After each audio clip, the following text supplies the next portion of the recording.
Hey, everybody. A little bit of a special episode here today where we are going to do some speculation, and it all has to do with that suspense drop teaser that they dropped a couple days back. So, LSS dropped a photo, and it looks like a cutout and with a date of 7/1 2025. So, that's next Tuesday. You know, what is going on there? It's got everybody talking. My Discord was a buzz, and we came up with some cool theories. And I thought it would be cool to do a short little video on what we came up with and what I think is going on here. So, right off the bat, suspense looks lifted right from a card. The font works, the background works. I'm showing a little photo here using Chum as an example. You can zoom in and take a look at action and instant. The S's are the same. The ends are the same. So definitely we're looking at a keyword here like stealth or something like that, right? I think we're possibly going to see a new set. Last year we got Rosetta at US Nats. Obviously, Misveil came out a couple weeks before US Nats, where High Seas dropped basically on US Nats weekend. So that timing lines up for me for that third set of this year. It's about time. Definitely looks like a keyword that's coming on a card, and that's possibly tied to a new set. Now, this is the interesting part. I never put this together. I was in London. I watched this happen, and I never put it together. They showed us, LSS, James White, in the keynote in London, they showed us what Gem Pack 3 looks like. Now I'm showing it up here. This is lifted straight from the PowerPoint slides of that keynote.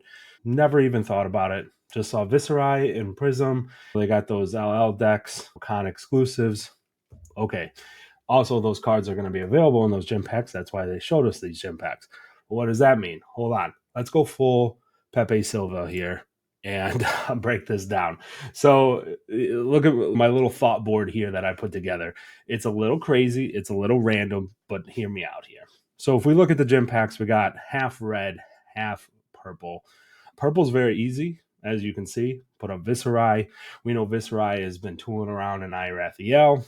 My boy Chain, my favorite hero of all time, he went poking around in IR3L too. He came back a very different person, different man. Ursa got a hold of him, and he became bound to Shadow in Irathiel. That's very important. Bound to Shadow. So let's talk about that for a bit. Now, Viscerai, he's been tooling around in there. We know that James White has mentioned he's coming back. He has this Living Legends helmet, purple pack, or at least half of a purple pack. Maybe we get a Shadow Viscerai in this next set, which is crazy because I thought Monarch 3 or the finale of this big overarching story that they've been putting together for years and years, starting with Monarch way back when, was going to come in 2026.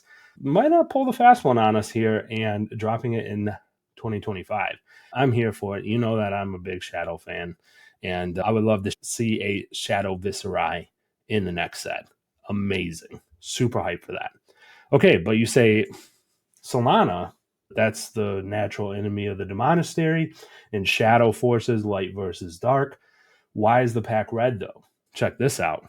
So if you look at the Banneret cards, you look at Bolton cards, a lot of Solana warriors are depicted with red, mostly red, with some gold inlay banners. Now, what does that pack look like?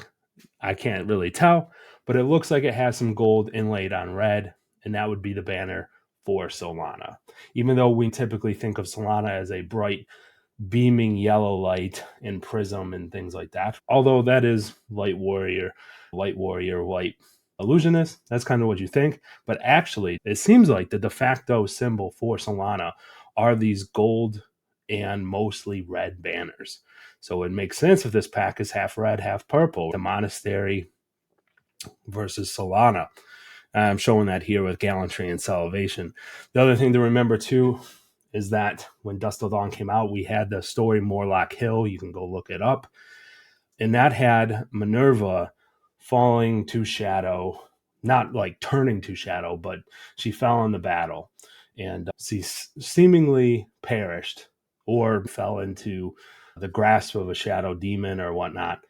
And then that sent Dory, because she was her mentor, ablaze into this Super Saiyan form, aka Light Dory, Light Warrior. What do we get in this fall? I think, and I could be completely wrong here, but I think we are getting Light Dory, we're getting Shadow Viscerai, we're going back to where it all started, Arcane Rising v Welcome to Wraith, and Dory and Viscerai clashing for the soul of all of Wraith. I think that is like a way to top off this 3 arc story, and I think it's a great way to just have an epic battle within a set.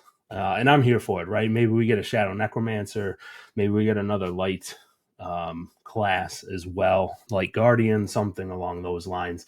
You know me, I'm all for these Shadow versus light sets, and Monastery is going to win. Of course, that's what's going to happen. I think that's very exciting. We're going to keep an eye out for it. We only got a couple days until this is officially announced. Man, I hope I'm right on this one, because this is like mega hype, and I can't wait to play with more Shadow cards and more Shadow heroes. But that's going to do it this time, everybody. Thanks for watching in this speculation corner. I'm super pumped for this. Let's stay tuned for 7-1 and see what happens. We'll check you next time. Peace.